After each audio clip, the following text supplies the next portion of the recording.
ओम नमः शिवाय, हर हर महादेव, जय महाकाल। अगर आपके घर की परेशानियां खत्म होने का नाम ही नहीं ले रही हैं, आपके जीवन से कष्ट, परेशानियां, दुख कभी खत्म हो ही नहीं रहे हैं, कभी धन की समस्या है, परिवार में संपदा नहीं बढ़ रही है, मान सम्मान में कमी आ रही है, परिवार में कोई व्यक्ति है जो बार बार बीमार पड़ रहा है या फिर बहुत जल्दी बीमारी आ जाती है, परिवार में सुख शांति समृद्धि नहीं है, कलेश बहुत ज्यादा है, या फिर अब कर आपकी कोई मनोकामना है जो काफी समय से पूरी नहीं हो रही है, तो गुरुदेव ने अपनी कथा में बताया कि मात्र एक बार इस उपाय को जरूर करना। प्रैक्टिकल करने में क्या ज्यादा है, आपकी जो भी कामना होगी ना पूरी जरूर होगी।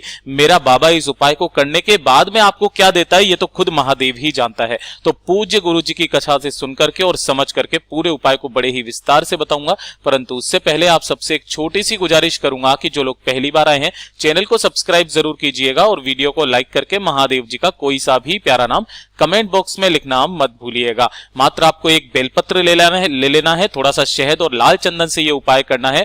पूरा उपाय बताऊंगा, ध्यान से सुनना, समझने की कोशिश करना। परंतु वीडियो शुरुआत करने से पहले आपको बता दें, इस पूरे वीडियो में हम लोग 3 महा उपायों के बारे में बात करेंगे, जिसमें पहला उपाय आपकी मनोकामना पूर्ति के लिए होगा, दूसरा उपाय आपके घर में मान सम्मान बढ़ाएगा, आपकी बीमारी को खत्म करेगा, सुख समृद्धि को लाएगा, और तीसरा उपाय आपके घर में धन संपदा की वृद्धि करेगा। सबसे पहले बात कर लेते हैं पहले वाले उपाय की तरफ। ठीक है, देखिए पहला वाला उपाय आपको किस लिए करना है मैंने आपको पहले ही बता दिया। अगर आपकी कोई हृदय की बात है, कोई मनोकामना है, कोई विश है, काफी समय से पूरी नहीं हो रही है, तो गुरुदेव ने बताया कि भादो का जो महीना चल रहा है ना, यह बहुत ही विशेष महीना है और किसी भी विशेष तिथि पर आप इस वाले एक बार उपाय को करना। बस कैसे करना है ध्यान से सुनना। आपको लेना होगा मात्र एक दीपक तैयार करना, और दीपक के अंदर जो बत्ती लगाओगे वो लगाओगे गोल बाती, और इसके अंदर भरना गाय माता का शुद्ध घी। ठीक है ना।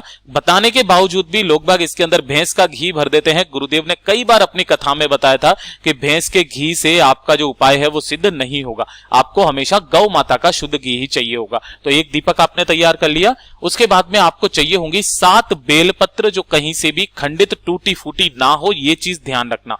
कितनी? 7 बेलपत्र। अगर नहीं मिल रही है ना तो आप शिवलिंग से उठा करके उन्हें धोकर के काम में ले लेना, लेकिन टूटी फूटी या कटी फटी मत ले लेना। साथ ही चाहिए होगा थोड़ा सा शहद। अब भैया शहद कितना चाहिए? तो ज्यादा नहीं, आपको आधा चम्मच आपको शहद चाहिए, बस थोड़ा सा। मैं तो कहता हूं आप पूजा के लिए एक छोटी सी डिब्बी हमेशा रखा कीजिए। ठीक है, थोड़ा सा शहद ले लीजिए और थोड़ा सा लेना होगा आपको लाल चंदन, है ना। गुरुदेव हमेशा कहते हैं कि लाल चंदन आप हमेशा इस तरीके से मुठिया रखा कीजिए, इसे घिस करके काम में लिया कीजिए। अगर नहीं है तब आप इस पाउडर फॉर्म को भी ले सकते हैं, कोई दिक्कत नहीं है। 1 लोटा शुद्ध जल लेना और पहुंच जाना मेरे देव आदिदेव महादेव जी के मंदिर शिवलिंग के पास में। अब उपाय करने का एक खास नियम है, तरीका है। इस वाले उपाय को आप सुबह करना चाहो सुबह कर लो, शाम को करना चाहो शाम को कर लो, कोई दिक्कत नहीं है। प्रदोष काल सबसे बेस्ट समय है, अगर आप उस समय जा सको तो जरूर चले जाइएगा। ठीक है, उत्तर दिशा यानी कि नॉर्थ डायरेक्शन की तरफ मुंह करके खड़े हो जाना है। अभी ना तो आपको दीपक लगाना है, ना ही अभी आपको कुछ करना है। आपको जो भी पूजा अर्चना वगैरह करनी है वो आप महादेव जी की कर लीजिए। शिवलिंग को बढ़िया साफ सुथरा कर दीजिए, जो भी आसपास पुष्प वगैरह चढ़े हुए हैं उन्हें बढ़िया से हटा करके शिवलिंग को धो करके स्वच्छ कर लीजिए। ठीक है, पहला काम तो आप ये कर लेना। उसके बाद में आपको क्या करना है कि जो आपने 7 बेलपत्र लिए हैं, उन 7 बेल पत्र की जो ऊपर वाली पत्ती है ना, उसके चिकने हिस्से की तरफ ध्यान रखना। बड़ी वाली पत्ती यानी कि बीच वाली पत्ती के चिकने हिस्से की तरफ, इस पर पूरे पर लगाना होगा आपको शहद। क्या लगाओगे? शहद। इस पे पूरे पर शहद लगाना। ठीक है ना। और ये जो दोनों पत्तियां बची है, इन दोनों पत्तियों पर लगाना होगा आपको लाल चंदन। क्या लगाना होगा? लाल चंदन। इस तरीके से जैसे ही आपने ये लगाया, लाल चंदन इन पर लगा दिया, घी और शहद उस पर लगा दिया, तो ये एक बेलपत्र तैयार हो गया। चिकने हिस्से की तरफ लगाना है। इसी तरीके से आपको 7 की 7 बेलपत्री पर क्या करना है? लगा करके रख लेना है। अब क्या करना है? जो आपने 1 लोटा शुद्ध जल लिया है, सबसे पहले 1 लोटा शुद्ध जल मेरे देव आदिदेव महादेव जी के ऊपर आपको समर्पित करना होगा कुंदकेश्वर महादेव जी के नाम से। किनके नाम से? कुंदकेश्वर महादेव जी के नाम से। महादेव जी के नाम से आपको समर्पित करना है। फिर उसके बाद में आपको शिवलिंग को अच्छे से पोंछ देना है अपने दोनों हाथों से, और जो आपने 7 बेलपत्र तैयार किए हैं, जिधर की तरफ आपने लाल चंदन और शहद लगाया है ना, वो वाला हिस्सा शिवलिंग से टच करते हुए आपको 7 की 7 बेलपत्रियां शिवलिंग से कुछ इस तरीके से चिपकानी है कि जो पत्ती की डंडी है ना वो रहे इस कटी भाग की तरफ, नीचे की तरफ आपको इस तरीके से सातों की सातों बेल पत्रियों से महादेव जी की शिवलिंग का श्रृंगार करना है। और श्रृंगार करने के पश्चात आप झोली मांग करके, अपनी मनोकामना बोल करके महादेव जी से विनती करना कि मेरी ये मनोकामना है, काफी समय से पूरी नहीं हो रही है, उपाय करते करते थक चुका हूं या थक चुकी हूं, प्लीज मेरे देवादिदेव महादेव जी मेरी ये मनोकामना पूरी जरूर कीजिए।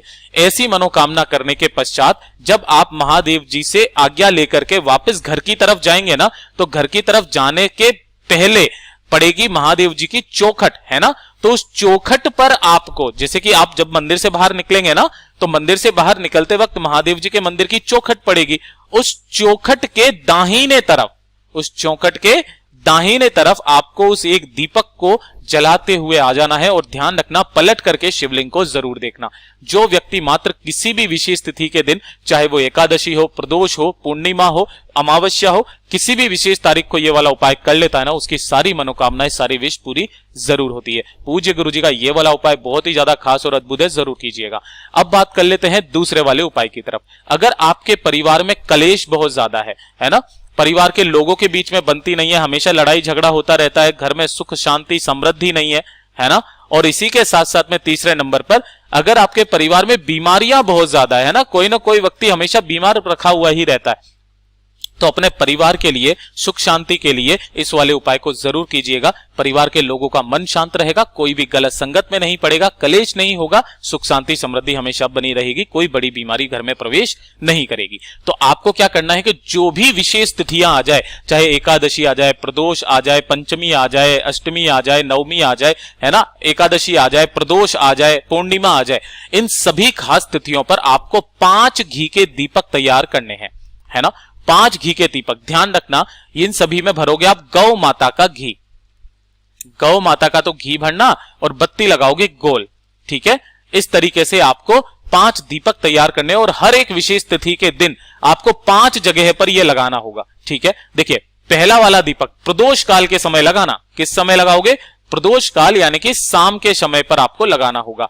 पहला जो दीपक लगाओगे आप, वो लगाओगे शिवालय की चौखट पर, है ना। पहला जो दीपक, जब आप मंदिर जाएंगे शाम के समय पर, तो शिवालय की चौखट पर आपको पहला दीपक लगाते हुए आ जाना है, अपना नाम और गोत्र बोलते हुए। पहला काम तो ये कर दोगे। दूसरा दीपक आपको लगाना होगा बेल पत्र के पेड़ के नीचे, यहां पर आपको दूसरा दीपक लगाना है, ठीक है। तीसरा दीपक आपको घर आ जाना है। घर पर आने के बाद में तीसरा दीपक आपको लगाना होगा अपने घर की चौखट पर।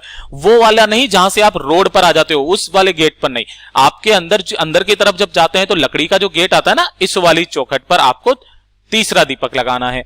चौथा दीपक जो आपको लगाना है, वो ध्यान से सुनिएगा, तुलसी माता जी के गमले पर, है ना। अब अगर कोई रविवार का दिन आ जाए तो आपको छूना नहीं है तुलसी माता जी को, बस उसके नीचे आपको ये वाला दीपक लगा देना है। और जो सबसे अंतिम दीपक, जो कि आपके पानी पीने का स्थान होता है अपने घरों में, जिसको परिंदा कहा जाता है, ये आपके पितृदेवों का स्थान होता है, 5वां दीपक आपको यहां पर लगाना है। जो भी व्यक्ति के घर में, आज जिस घर में इन विशेष तिथियों के दिन इन 5 जगह पर 5 दीपक को लगा दिया जाता है ना, उन्हें किसी भी अन्य उपाय करने की जरूरत नहीं रहती है। उनके घर सुख शांति समृद्धि से हमेशा फले फूलते रहते हैं।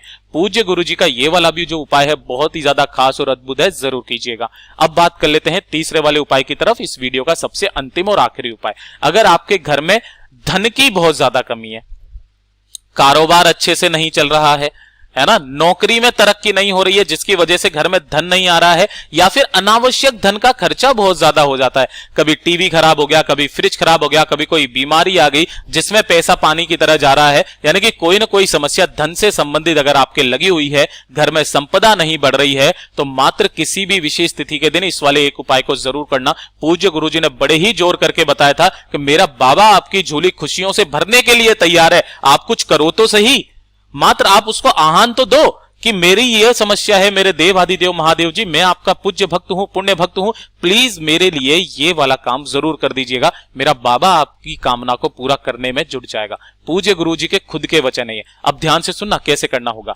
इसके लिए लेना होगा मात्र आपको एक बेलपत्र, जो कहीं से भी खंडित टूटा फूटा ना हो। फिर कहता हूं, अगर ना ही मिलता है तो आप शिवलिंग से उठा करके काम में ले सकते हो, ठीक है।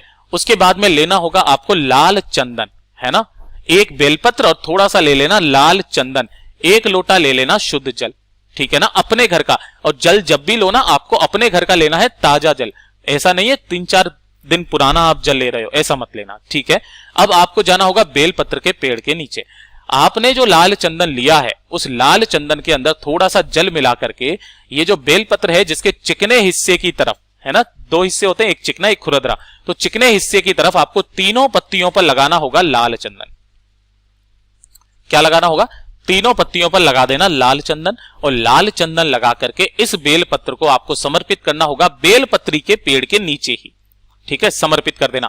जल यहां पर समर्पित नहीं करना है, यहां पर आपको समर्पित करना होगा कुंदकेश्वर महादेव जी के नाम से ओम नमः शिवाय श्री शिवाय नमस्तुभ्यम का स्मरण करते हुए अपना नाम और गोत्र बोलना, उत्तर दिशा की तरफ मुंह करके खड़ा होकर के, और महादेव जी से विनती करना कि मेरी ये कामना है, घर में धन संपदा आ ही नहीं रही है, प्रदोष काल में इस उपाय को कीजिए। आप सबको पता है कि प्रदोष काल में बेलपत्र के पेड़ के नीचे माता लक्ष्मी जी का वास होता है, ठीक है, ऐसा करना। उसके पश्चात इस वाली बेलपत्र को यहां से उठाना और इसे लेकर के पहुंच जाना मेरे देवादिदेव महादेव जी के मंदिर शिवलिंग के पास में, उत्तर दिशा यानी कि नॉर्थ डायरेक्शन की तरफ मुंह करके खड़े हो जाना, और आपको उसी एक बेलपत्र को शिवलिंग पर समर्पित करना होगा कुछ इस तरीके से कि पत्ती का मुख रहेगा आपकी तरफ और डंडी का मुख रहेगा आपसे विपरीत दिशा में, है ना। और जो आपने 1 लोटा शुद्ध जल लिया है उस 1 लोटा शुद्ध जल को मेरे देवादिदेव महादेव जी के ऊपर ही समर्पित करना होगा, इसी बेलपत्र के ऊपर ओम नमः शिवाय श्री शिवाय नमस्तुभ्यम पंचाक्षरी मंत्र या षडाक्षरी मंत्र का स्मरण करते हुए 2 मिनट यहां पर बैठना, फिर से वापस अपना नाम और गोत्र बोल करके मेरे देव आदिदेव महादेव जी से कामना करना कि आपके घर में धन की बहुत ज्यादा कमी है, समस्या है, व्यापार अच्छे से नहीं चल रहा, कारोबार नहीं चल रहा है, नौकरी में तरक्की नहीं हो रही है, अनावश्यक धन खर्चा बहुत ज्यादा हो रहा है, जैसी भी आपको कामना करनी है वैसी कामना करना और वापस चले जाना। मात्र 1 से 2 किसी भी विशेष तिथियों के दिन आप इस वाले उपाय को करके देख लीजिएगा, आपके धीरे धीरे करके धन बचने लगेगा और आपके धन की आवक भी आना शुरुआत हो जाएगी।